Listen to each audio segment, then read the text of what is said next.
नमस्कार दोस्तों, मैं डॉक्टर योगेश पटेल इस वीडियो में आपका हार्दिक स्वागत करता हूं। दोस्तों, आज हम बात करने वाले हैं गर्मी के दिनों के कॉमनेस्ट प्रॉब्लम हीट स्ट्रोक, जिसे हिंदी में लू लगना भी कहा जाता है। एक्चुअली दोस्तों, लू के बारे में सबने सुना है कि लू क्यों लगता है, लू से कैसे बचना चाहिए, लेकिन आज हम बात करेंगे थोड़ा डिटेल में इसके बारे में। दोस्तों, heat stroke actually heat related illness अर्थात गर्मी के कारण होने वाली बीमारियों का सीवियर और लाइफ थ्रेटनिंग कंडीशन है। इससे व्यक्ति की जान भी जा सकती है, इसलिए इसको लाइफ थ्रेटनिंग कंडीशन कहते हैं। हीट स्ट्रोक में जो बॉडी का कोर टेम्परेचर है वो बहुत ज्यादा बढ़ जाता है, हाई हो जाता है और अपने आप जल्दी से कूलिंग नहीं कर पाता है, कूल नहीं हो पाता है बॉडी। दोस्तों, हीट स्ट्रोक भी दो टाइप के हो सकते हैं। एक होता है क्लासिकल हीट स्ट्रोक, जिसे नॉन एग्जर्शनल हीट स्ट्रोक भी कहा जाता है। तो सबसे ज्यादा जो हीट स्ट्रोक की शिकायत होती है, सबसे ज्यादा जो हीट स्ट्रोक के पेशेंट्स मिलते हैं गर्मी के दिनों में, वो नॉन एग्जर्शनल या क्लासिकल हीट स्ट्रोक के पेशेंट होते हैं। इसमें लू के कारण अर्थात हीट वेव्स के कारण, गर्म हवाओं के लहर के कारण बॉडी का टेम्परेचर हाई हो जाता है और लू का शिकार हो जाते हैं। और दूसरा होता है एग्जर्शनल। इसमें क्या होता है कि आदमी बाहर भले ही नहीं जाता है, लेकिन गर्मी और एग्जर्शन या फिर एक्सरसाइज, इतना ज्यादा बॉडी हीट हो जाता है एक्सरसाइज से या काम करने से, एग्जर्शन से, कि हीट स्ट्रोक के जैसे सिम्टम्स आने लगते हैं। ये घर के अंदर भी हो सकता है। हीट स्ट्रोक में लगभग बॉडी का जो कोर टेम्परेचर है वो 104 डिग्री फ़ारेनहाइट से ज्यादा हो जाता है। तो इस कंडीशन में हीट स्ट्रोक के सिम्टम्स आने लगते हैं। दोस्तों, जो नॉन एग्जर्शनल या क्लासिकल हीट स्ट्रोक है, ये सभी को आपको पता है कि लू लगने के कारण होता है, हीट वेव्स के कारण होता है। तो हम देखते हैं कि कब हम हीट वेव कहेंगे, कितने टेम्परेचर की हवाओं को, कितने टेम्परेचर की गर्मी को हम लू कह सकते हैं। जनरली नॉर्मल प्रेसेस में, नॉर्मल कंडीशन में 45 डिग्री से ज्यादा टेम्परेचर को हीट वेव्स में काउंट किया जाता है। लेकिन अगर टेम्परेचर 47 डिग्री से ज्यादा हो गया तो वो सीवियर हीट स्ट्रोक के कंडीशन में आता है। दोस्तों, जरूरी नहीं है कि हीट वेव्स में हम 45 डिग्री से ज्यादा का ही टेम्परेचर को काउंट करें।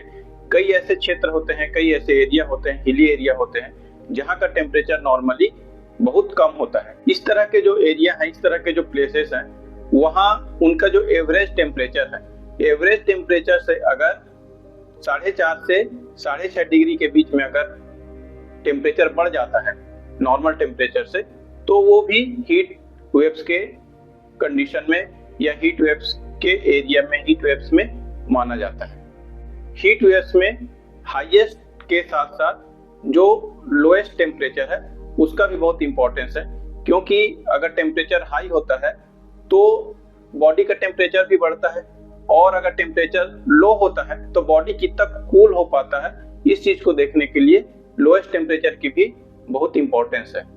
इंडिया में कुछ ठंडे प्रदेशों अर्थात हिली एरियाज को छोड़ के लगभग पूरा इंडिया हीट वेव्स के कंडीशन में या हीट वेव्स के क्राइटेरिया में आता है। अब देखते हैं कि हीट वेव्स में हमारे बॉडी में लगभग क्या क्या चेंजेस होते हैं जिसके कारण से परेशानी होती है। हीट वेव्स के कारण हमारा जो बॉडी का टेम्परेचर है अचानक से रेज हो जाता है, अर्थात अचानक से बढ़ जाता है। अचानक से टेम्परेचर बढ़ने के कारण हमारी जो फिजियोलॉजी है बॉडी की, वो चेंज हो जाती है, जिसके कारण हमारे बॉडी में जो इलेक्ट्रोलाइट्स हैं, जैसे सोडियम है, पोटेशियम है, कैल्शियम है, ये सब हमारे हार्ट और ब्रेन के लिए, किडनी के लिए बहुत ही इंपॉर्टेंट है।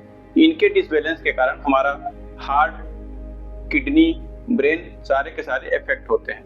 और टेम्परेचर बढ़ने के कारण या हीट स्ट्रोक में यही जो इलेक्ट्रोलाइट्स हैं, इनका इम्बैलेंस हो जाता है।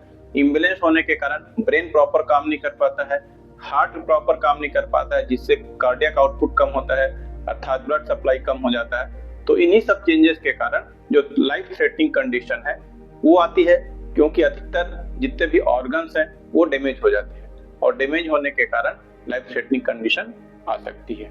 अब देखते हैं कि हीट स्ट्रोक के क्या क्या सिम्टम्स हो सकते हैं। तो सबसे पहले तो हमारे बॉडी का जो कोर टेम्परेचर है वो बहुत हाई हो जाएगा, 104 डिग्री फ़ारेनहाइट से ज्यादा हो जाता है। अगला हो सकता है ब्लड विजन अर्थात धुंधलापन। हीट स्ट्रोक के अटैक के समय पे पेशेंट का जो विजन होता है वो ब्लड हो जाता है। अगला हो सकता है नाउजिया एंड वोमिटिंग अर्थात मितली और उल्टी। लो ब्लड प्रेशर जिसे हाइपोटेंशन भी कहते हैं, ब्लड प्रेशर कम हो जाएगा। हार्ट रेट ज्यादा हो जाएगा, हार्ट रेट बढ़ जाएगा जिसे टेकीकार्डिया कहते हैं। फास्ट सेलो ब्रीदिंग अर्थात जो सांस लेने की गति है वो तेज हो जाएगी, लेकिन जो सांस लेने का ताकत है, लंग्स में जो हवा भरने की जो ताकत है वो कम हो जाएगी, अर्थात धीरे धीरे और तेज तेज सांस लेने लगेगा जिसे टेकिपनिया भी कहा जाता है। स्लर्ड स्पीच अर्थात पेशेंट जो भी बोलना चाहेगा वो उच्चारण अच्छे से नहीं कर पाता है जिसे स्लर्ड स्पीच कहा जाता है। पेशेंट कमजोर महसूस करने लगेगा, स्किन ड्राई हो सकती है और स्वेटी अर्थात पसीने से लथपथ भी पेशेंट हो सकता है।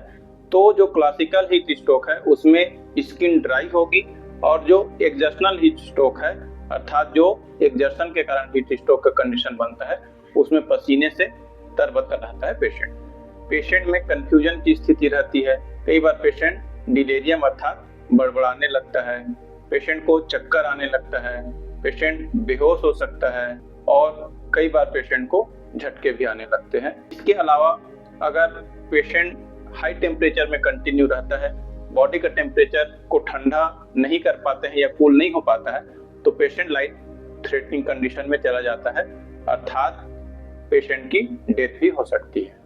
दोस्तों अगले वीडियो में हम देखेंगे कि हीट स्ट्रोक से कैसे बचा जा सकता है, हीट स्ट्रोक के समय बॉडी के टेम्परेचर को कूल करने के क्या क्या तरीके हो सकते हैं जिससे फास्ट कूलिंग हो और रिकवरी ज्यादा हो। इसके अलावा ट्रीटमेंट के बारे में बात करेंगे, होम्योपैथी ट्रीटमेंट के बारे में। इस वीडियो में बने रहने के लिए धन्यवाद और आगे की जानकारी के लिए अगले वीडियो को जरूर देखें।